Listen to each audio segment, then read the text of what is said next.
Welcome to the podcast where we take a deep dive into the stories behind construction business leaders.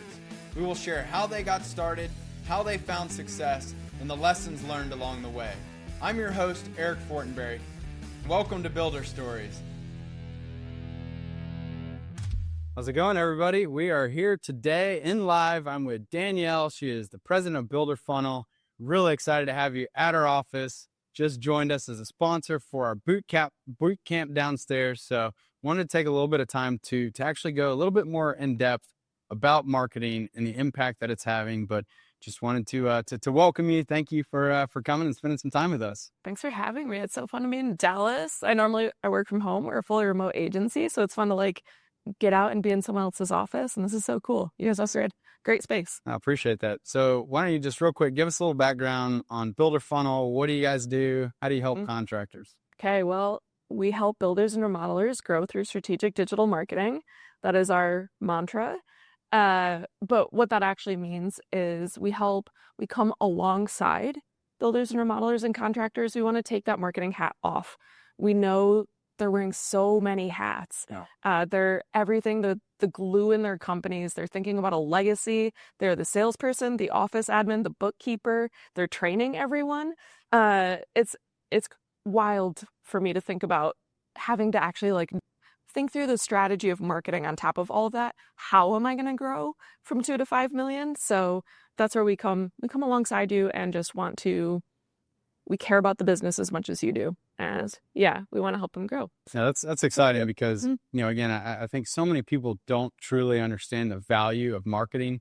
A lot of people sort of equate sales and marketing in the same bucket. And it's like, man, there's so much that you have to do to be really great at marketing. And, I was just downstairs kind of talking to the group about I think there's this fallacy that people think that they can just hire one marketing person to come onto their team who's going to be able to do everything that needs to be done to be great at marketing. And it's that's just not the case. Yeah.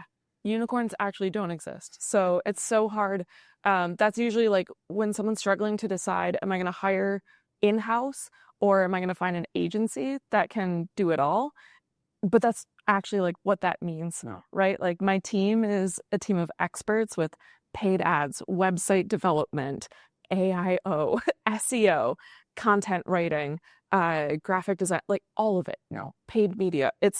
You can't find one person who can do all of those things for the price of what an agency can offer you for the level of expertise that you get. But you've got to be great at all those things. Right. So it's, I'm such a big believer in especially early on, so many people just neglect, marketing. I think a much larger percentage than I even want to admit, people will sign up for JobTread don't even have a website yet. And I just, in this day and age, it's like that is the face of your company. Yeah. How can you not have a website? Yeah. And so I think it's just awesome that you guys have really helped so many businesses, within our community alone. I've seen the impact that getting set up and investing in marketing. It can change the trajectory of their business immediately. Mm-hmm. Yeah. It's one of those things that I always have to remind people when they're like, wow, that's so, it costs that much to show up in an ad. And it's it's an investment in your business. It's not just when you're doing marketing right, it's not just a cost. It is actually an investment in the growth of your business. And on average, what we've seen, it takes about 3 to 5% of top line revenue invested in marketing just to stay the same size that you are, and it's 5 to 8% to grow. Yeah. And usually when someone calls Builder Funnel, they want to grow. They're not hey, I just want to stay the same size. I want to spend however much money with you to stay the same size. You usually want to grow. And you just have to change that mindset and recognize that when you're putting dollars into a system that works, it's so you can grow. I think it's important too to even realize and I will admit, in multiple of my companies, we have tried to manage our own ads. I remember my very first company when I first got started, it's all right, we got to use, Google ads. And I went and I created a Google ad account. I set a monthly budget of $5,000. I created a couple ads and then I just sort of let it run. But I forgot about it. Yeah. And then I logged in 2 months later, I was literally $10,000 in the hole and I didn't have a single lead to show for it. And I couldn't believe it. Right. And we, in the same vein, here at JobTread, we've we've got our Google ads dialed in, but like we've really struggled with Facebook and Meta. And like it was a couple months ago, like we basically just saw we were just like hemorrhaging money, and all we were getting was like these like, just fake clicks or whatever it was. And it goes to show that like you have to find the people who are experts to be able to be really good at this. Cause like, not only could you spend money, but like we like just totally lost, tens of thousands of dollars because we didn't, take our own advice and make sure that we had an agency helping us who had that experience to do that. So, I please take my word for it. Like, do not lose your ass on ads when you could find someone who can actually make them productive. And I know that's what you guys are the experts at doing. It's, when I think about industries where you can get away with just like setting and forgetting, it's like construction, because we hear about the chuck in a truck where it's like they just go and they lowball the bid, and then they take that contract and then do everything wrong and like never show up, and like they just get the bid and that's it. And then there's agencies, and we get it's such a bad reputation for doing the same thing. Like, hey, we can guarantee you're going to be on the first page of Google. And whenever someone asks me, like, what can you guarantee me? And I'm like, nothing. Results may vary because it depends on your sales process. It depends on, and that's just for like closing leads, but then bringing them in, it depends on your website. It depends on the person who answers the phone. There's so much that like good marketing is just the surface. And then it's all about the company actually like closing the deal and bringing that business in after the paid click. Right? And like making sure someone even knows what the landing page says so that when they answer the call, they're consistent and they can say whatever was on the page, and they recognize that they're not sure where someone is in their buyer journey, but they're going to meet them in that moment once they have like clicked, landed, call. Now what? So what would you say, like when you think about, because I mean, there are so many different avenues that people can go down when they're looking at investing in marketing. Like, how do you guys kind of find the right balance for a company to, from investing in their website to, SEO, investing in a blog and creating great content there to, investing in video, you got social, you got ads. Like, how do you sort of figure out that right balance for a company? Because it seems like you gotta do all of it, one way or another, but like, how do you time that and allocate your efforts there? We've been doing this for 15 years. So we have a lot of data points that we can look at when there are the 4 pillars of inbound marketing. One of them is measure, and we measure everything across all of our clients across the US and Canada. So we have so much data that can tell us and inform us that we know what works. We know what amount of what works. And for the most part, number one, website. You have to have a really good website. It has to show up when people search. It has to, every single page is a sales funnel. You're trying to convert people. You're trying to tell them everything that they need to know on every single page. Because what we have found in looking at all of our clients' websites over a decade now is people click 2 to 3 times at most once they land on a website, a construction website. So they're probably going to land on your blog. That's like the keyword dense. They're searching, they're looking for something. Your blog answers their question. That's where they land. You have 2 more clicks basically. So if you think about like, what are you going to tell someone? They've never remodeled before. They've never done any kind of residential construction project. You don't know where they are in their journey. Are they ready or are they researching? And you have to convince them. You have 2 pages to convince them, and you don't know what those 2 pages are going to be. So a lot of it is just website, and everything else is just getting them to the website. So it's social media, link to the website. It's videos, it's YouTube, link to the website. Wherever someone is in their buyer journey, you're just trying to get them to your website where you control the narrative, and there's no more disruption because we live in such a distracting world. And no matter where someone is, if it's not your website, everybody is fighting for their attention on those platforms. No matter if they're on Google, Facebook, Instagram, YouTube, think about like how you interact with those platforms. Are you just sitting there watching like a 30-minute video and then you're like, I just want to learn more about this company. I'm going to watch 100 videos about that. No one does that. Yeah. they're going to like the next related video or whatever, not even on YouTube anymore. They're off like washing their dishes. So you're just trying to get them to your website. No. That's really... How have you guys seen video sort of play a role in marketing? I mean, it's obviously YouTube has come, king these days. Like, how do you all incorporate video? And, when you're not actually there, are you having to rely on the contractors to record their own video content? And like, do you kind of give them guidance and coaching on that? Or how does that all work? Either way, happy to coach, happy to send out our media team, but awesome. Video is so important, especially like this is going to sound a little crazy, but like during this rise of AI right now, anyone can look like a big company, right? You can use AI images, you can even use like AI video, you can do all of these things to make Chuck in a truck look like Chuck in a corporate office, and with like all of these projects that I've done. Look at me, look at my flashy website, and it's all AI. So video now is actually like separating the real brands from the fake brands, the soon to be, the up and coming. And if you have video and you can actually like showcase who you are, what you do, what your clients would say about you for real, that's so important right now. So you all will actually send a team out to like job site or maybe a recently completed project and help kind of capture the sort of the whole story and the experience that customer went through? It's part of onboarding for all of our clients now. We actually, because of how fast everything is changing right now, we had to do a lot to meet the moment, just like construction, right? So with AI, with everything else that's happening right now, we had our clients were asking, what are you going to do? How are you using AI? How are we going to show up in these searches?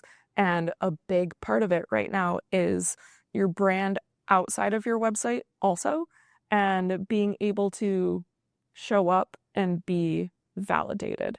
So a big part of validation is seeing, because seeing is believing. So having those videos on YouTube, on your website, on social media, having clients saying great things about you, it's so important. So we do it for all of our clients now. Once they sign up with us, we send out our media team in the first 90 days and we shoot a lot of content with them. Nice. Yeah, I know a lot of people also don't have like professional photos, high quality photos, and it's like that man, it makes such a big difference to have that, that high level photo there. Yeah, photography, being able to showcase project spotlights, that is, people want to see. It's an aspirational, like they want to see the home that they're trying to build. They don't necessarily know what that's going to look like yet, and they want you to show them, right? The average person, if they even buy a remodeling project, it's like one in a lifetime, maybe two. That's like the average person. Yeah. I'm not talking about the people who own like 5 houses and want you to remodel everything, but they don't even know how to buy from you.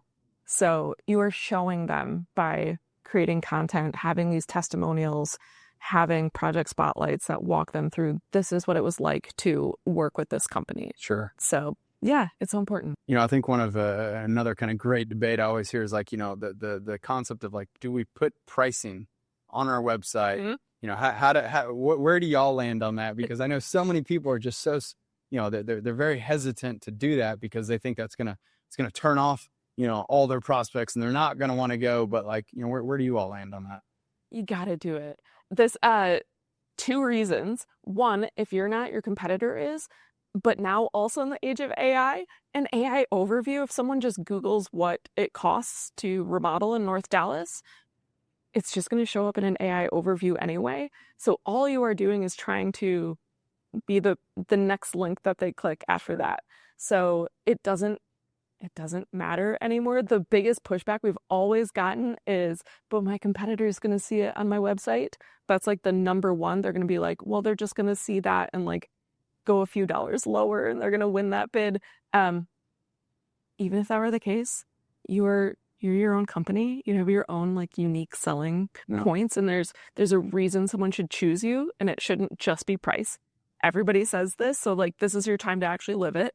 And then also just like knowing that if somebody lands on your website and sees pricing and it blows their mind, and you would prefer that that's on a sales call, I suppose, but like if they're not a good fit, don't you want them to qualify themselves out? That's the point of the website, is that you're not getting those tire kickers calling you, and now you're trying to nurture them, and you're checking in, and you're presenting and like working on a plan when they're like thinking it's going to be several zeros lower than it is. You don't even want that call. So like so many people are like, well, there's no way that I could actually put price on our website when I don't even know the scope of work yet. So like, how do you respond to that? A range. Okay. It's just a price range. The way we approach it, you can have multiple projects listed and different types of projects. And usually would say there's the base level of this remodel, there's the mid-level, and then there's like the luxury side of it.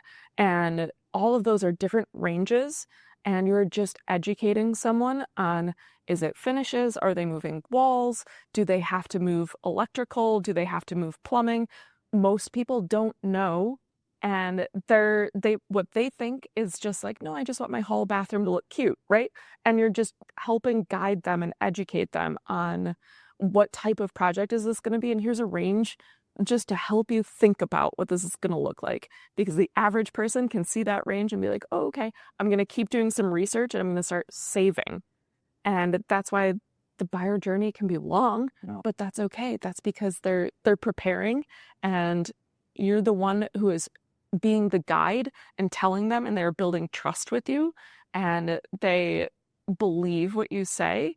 And that's a really good thing when you're providing them information so that they can make informed decisions for themselves. That's such great advice. I mean, I think it's like, you got to have that sort of that long, approach and realize that they are continuing to nurture, to educate, and by helping the buyer understand the process and the potential cost and all of that, like that, you're right. Like when they come to that first call, or even when they get into the proposal discussion, instead of it being this like shock and awe moment where their jaw hits the ground and they can't believe, like they've already been sort of warmed up to, this is going to be expensive, and so once they can finally have that discussion, it's a lot, easier for them, I think, to sort of shoulder it, and they're already prepared. And those are the buyers you want.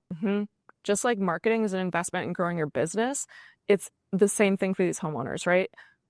Changing their homes in a way that they can either, if it's for them so that they can stay there forever, or so that it's going to like improve their life, that's incredible. That's an ROI on their life. But then there is also actually like adding value to their homes and being able to sell it for more. And all of this is so important. And the average person who is just looking up jobs that they need done on their house, they might not be thinking about that. So the more contractors, remodelers, home builders can speak to, like, this is important because this is an investment of yours. And anything that you do to improve the quality of this house is money back in your pocket one day. So even when the homeowner is now looking at pricing on your website, you're guiding them through, this is an investment in you. And it's so important. Yeah. The average person isn't thinking that way. 100%. You've mentioned AI a couple times here. So I'm curious, like, how have you seen over the last few years, like what is AI doing to marketing? Like, is there this, like, again, a lot of times now people are going to ChatGPT, or, they're asking Google something now, Google's got its own little, summaries up there. Like, how is that going to affect, marketing and SEO and ads and all of that? Yeah. Okay.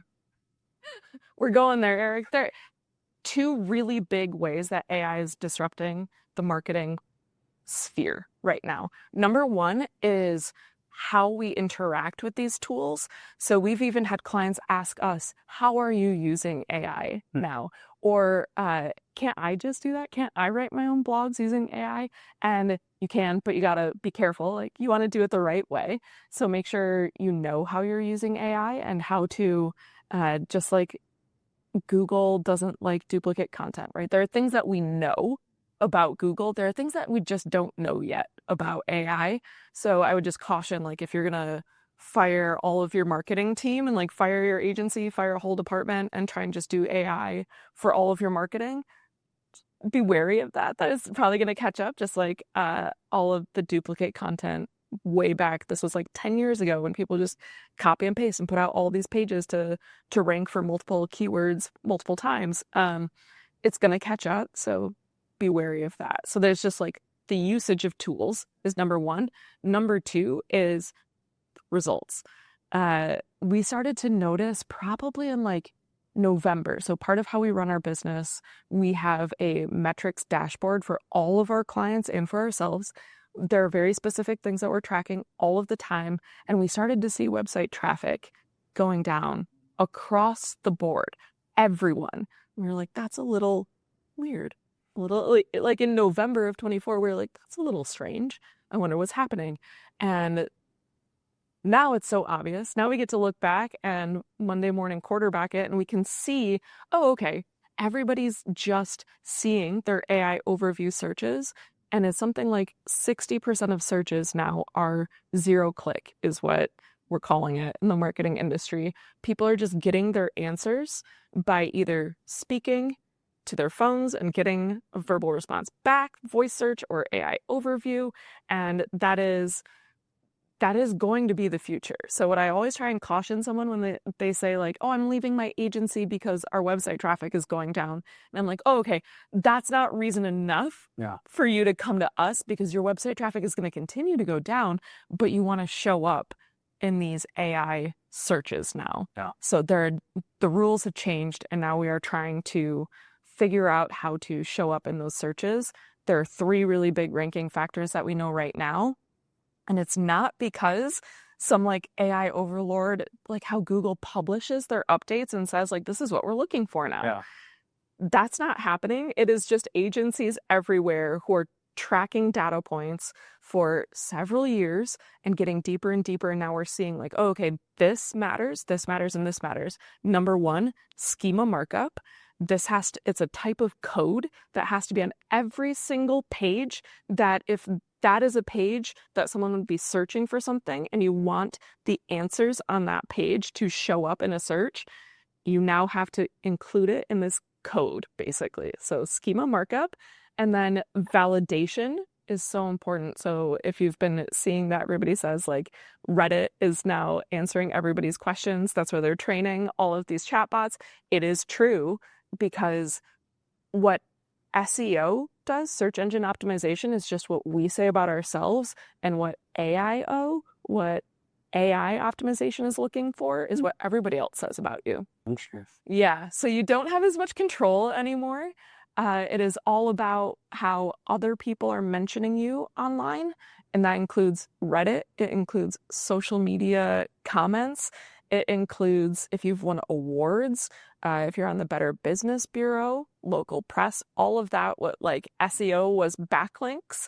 So other websites linking to your website saying, no, this is a good website. But now it's like people saying things about your brand. And that's really important to know. I mean, it's, we have started getting so many like leads from like the ChatGPT and the different AIs that we're now like kind of tracking those lead sources. And we've just been wondering, like, I mean, this just like overnight, it felt like, a couple months ago, just started happening out of nowhere, and I think it does go to show that like they are seeing all the reviews coming in, all the conversations on social and Reddit and all those places. And, I've also heard that like there's now like, even like if you go have ChatGPT generate something and try to like paste it, like they've got things embedded into that content where they, the other AI will know that was AI generated versus like, an actual user saying that. Is that what you're seeing as well? It's, we always joke, it's like, the bots are just talking to the bots, and it's just like, we'll get like, for example, we'll get this, like, it's such a clearly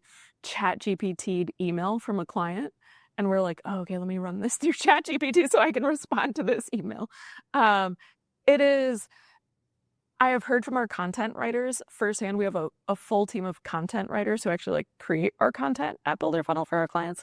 And they now have to run something through these like AI graders. And even if they fully wrote it from scratch, it will still like often get flagged as like, this is 80% AI generated. And they're like, no, I literally just wrote this. So interesting.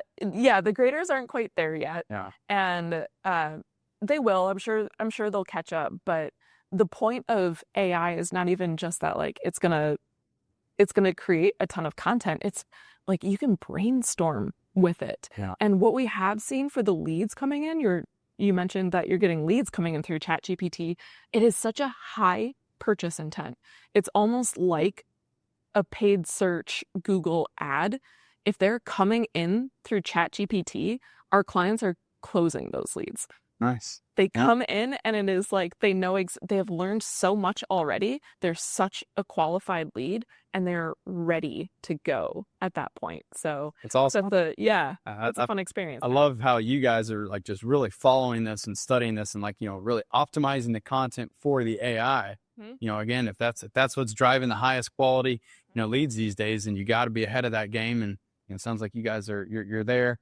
You know, I think too, like, you know, there are so many marketing agencies out there, and when we look at them, and you know, I think we all get a bunch of emails from them all the time. You know, I think the thing that really stands out, you know, about Builder Funnel and you all is that like you're not trying to be a marketing agency to everyone. You know, if the last 15 years you've really dug in and your roots are in, you know, the remodeling space and design building, like that's, you know, that's just so important, because I do feel like a lot of people end up hiring, you know, some generalist, you know, random marketing agency that doesn't truly understand construction and the construction buying process, which is different than, you know, the lot of other different industries that, you know, you may be very transactional. You might have, you know, low ticket prices. Like, you know, buying a remodel is not just an overnight whim. It's, you know, we're going to have to, you know, really understand. We're going to have to be educated. We're going to have to budget for this. Like, you know, and so having that kind of that long tail nurturing, you know, impact that you all do because you understand the space really, you know, sets you up to really help and add a lot of value to contractors. I was just having dinner with some people last night during this boot camp, and they were complaining about their agency. And agencies are great. I have such a soft spot for agencies. So I say this with love, but local agencies, it's just, you're kind of picking between, do you want to teach someone about zip codes? You might have to teach my team what neighborhoods you work in, but you're not going to have to teach us anything else about your sales process, about how you want to talk to customers and like what matters. If you're just working with a local agency and they know the area really well, the biggest complaint I was hearing at dinner was they don't even know they're posting before photos as afters, for example, in the gallery, because they don't know the space. And to me, that just sounds exhausting. Every time you're sending project photos, they don't know what the befores and afters are. Maybe they're building a website and they don't know the difference between commercial and residential pictures, and you're a residential construction company and they're using these stock photos of like fancy high rises, right? Like you're just picking, do you want to work with someone who might know a neighborhood really well or everything else about what you do? And we just need zip codes and we can do our own research at that point and learn your neighborhoods and know what keywords you want to rank for those neighborhoods. It's choosing someone who is in it with you. And we have helped generate over $200 million in growing customers in the residential construction space. That is our bread and butter. We know how to do it like the back of our hand. No, that's awesome. So lastly here, I mean, you know, if somebody wants to learn more, I mean, what is the process, you know, for them to come get involved with you all? Just go to builderfunnel.com, check us out. You can find me on LinkedIn. I share all of this information for free. I try to post daily. I am trying to really like put it out there because in the age of AI, it's already out there. Gated content like doesn't exist anymore. It's going to show up in an AI overview anyway. So I'm trying to give away all of the playbooks for free every day, all of the time. I know you said it yesterday too, but it is so true that a rising tide lifts all ships, and JobTread is a rising tide. Builder Funnel is a rising tide. We are just trying to make this industry better and keep it growing in the right direction. And you can, everything that we say a construction company should be doing, we do for ourselves too. So you can find us on social. If you Google us, we'll come up. If you ask ChatGPT, it'll tell you that Spencer and I are married. We're not. Spencer is the CEO and I'm the president. That is, we are not married to each other. We are both married to other people. So ChatGPT, not perfect. Not always right. Not always right. Not perfect. But it is right about the name of our company, and it'll send you to our website. And just like I've been saying, we control the narrative there. You can come learn anything about us on our website. So that's awesome. Well, look, I really appreciate everything that you all have done for our clients. I have seen firsthand the impact. It does make a tremendous, impact on their business. And so you guys do great work. Your team works really hard and delivers results. And I think that at the end of the day is all we could ever ask for of a partner. So just wanted to thank you for all of that and for coming on, spend this time with us today, sharing your knowledge and wisdom. You truly are an open book. You're also giving out books here to all the job trade users. So thank you, Danielle, for everything that you all have done. I appreciate it very much. Thanks, Eric. Thanks for joining us for this episode of Builder Stories. We hope you enjoyed the conversation and gained valuable insights that can help you in your journey along the way. Don't forget to subscribe to the show and leave us a review. And as always, if you or someone you know has a story to share, please contact us at builderstories.com. We'd love to hear from you. I'm Eric Fortenberry, and remember, every builder has a unique story. Keep building yours.